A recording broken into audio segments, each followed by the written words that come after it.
Mesdames et messieurs et mesdemoiselles, recevez mes salutations les plus amicales. Je comprends mieux maintenant l'excitation du président polonais et de son premier ministre. Je comprends mieux maintenant pourquoi il demande plus de sévérité contre la Russie. Je comprends maintenant pourquoi, en fait, la Pologne veut à coup sûr faire assez de mal à la Russie. Ça se passe dans la République populaire de Donbass. Oui. Ce sont des merceaux polonais. Beaucoup qui ont été envoyés au repos définitif dans la ville de Kuraków et ses alentours par les éléments de M. Vlado. Oh. Et à ce propos, il faut dire aussi qu'ils n'étaient pas seuls. Il y avait une concentration énorme d'autres merceaux issus d'autres nations européennes, mais aussi américaines. C'est grave. Et malgré la présence de tous ces merceaux, avec leurs équipements militaires, ils ne parviennent toujours pas à faire reculer les Russes. Voyons effectivement, mesdames et messieurs, qu'est-ce qui s'est passé, qu'est-ce que les unités de M. Vlado ont fait. Mais comme j'aime à le dire, n'oubliez pas de vous abonner à ma chaîne YouTube Kanteji Visionnaire le vrai.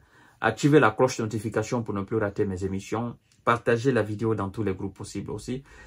Abonnez-vous aussi à ma page Facebook Le Géopolitologue.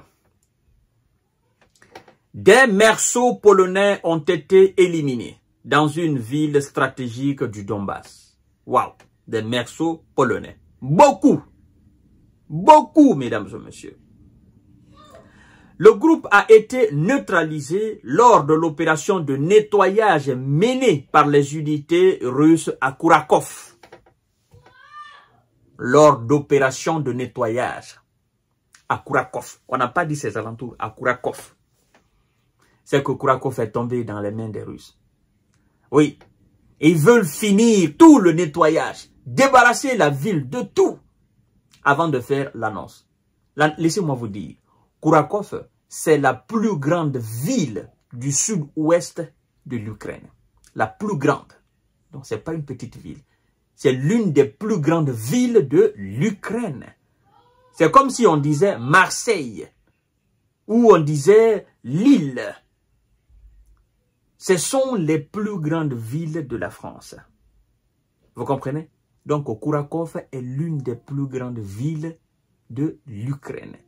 Et elle est sous le contrôle des Russes. Ils sont en train de nettoyer de fond en comble, s'il n'y a pas encore les derniers éléments des troupes de M. Zelensky.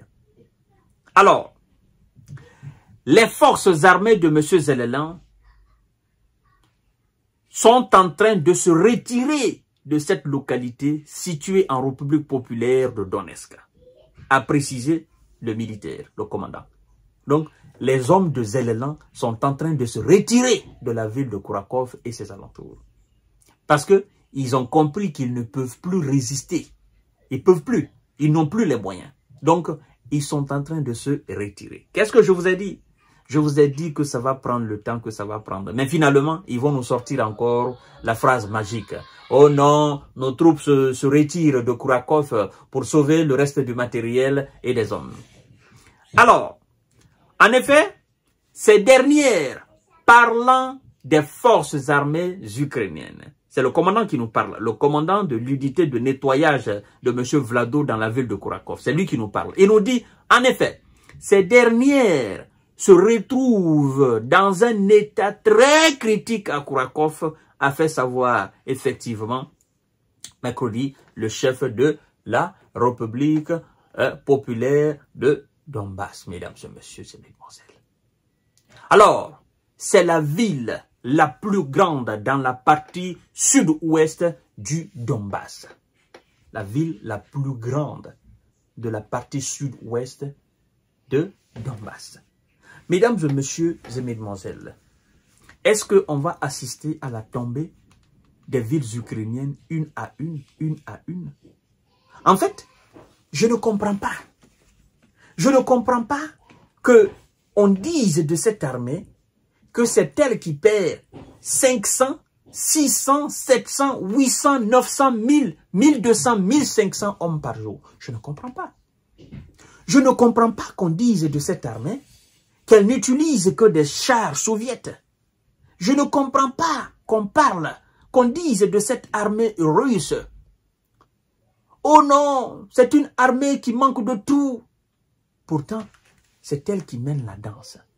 Pourtant, c'est elle qui gagne. Alors, si j'ai un message très positif au président polonais et aux dirigeants polonais, c'est de leur dire, comme a dit M. Biden, n'envoyez plus vos mercenaires en Ukraine. N'envoyez plus, n'allez plus là-bas. Biden a dit à ces éléments, n'allez pas en Ukraine, n'allez pas participer à cette situation-là. Restez chez vous. Oh, je me souviens de cette sortie de M. Biden devant des journalistes qui lui ont posé la question à savoir si des troupes américaines iront effectivement combattre les troupes russes sur le territoire ukrainien.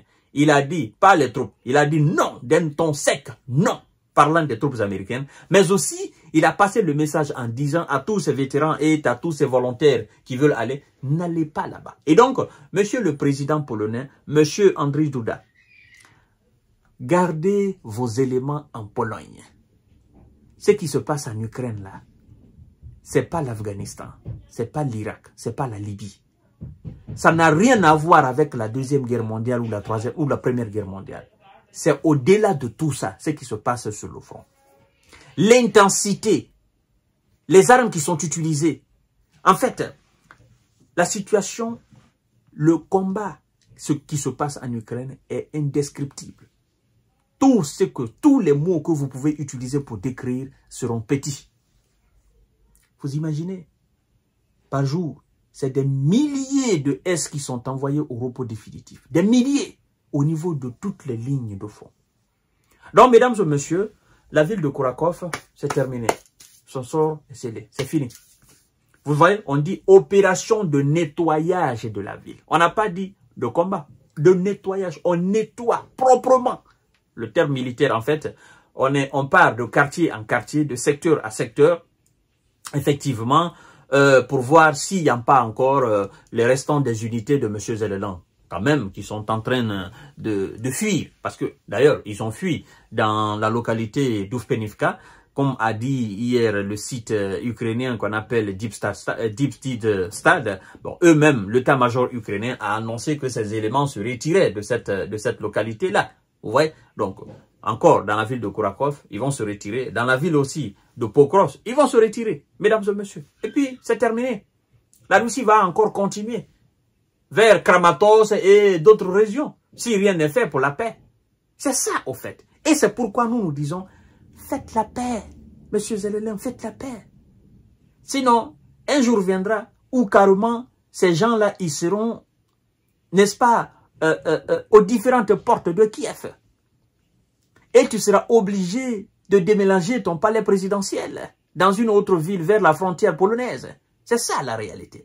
Mais comme il croit trop aux Américains, il a trop regardé les films de John Rambo et d'autres encore. Donc il pense que non, c'est faisable encore. C'est faisable. Hein, c'est faisable. Jusqu'à la dernière minute, on est capable de faire la grande remontée. Remontada. Voilà, comme le Barça a fait au PSG dans les années 2017. Je vous donne rendez-vous tout à l'heure pour notre série d'informations décortiquage. Partagez la vidéo dans tous les groupes possibles. Merci.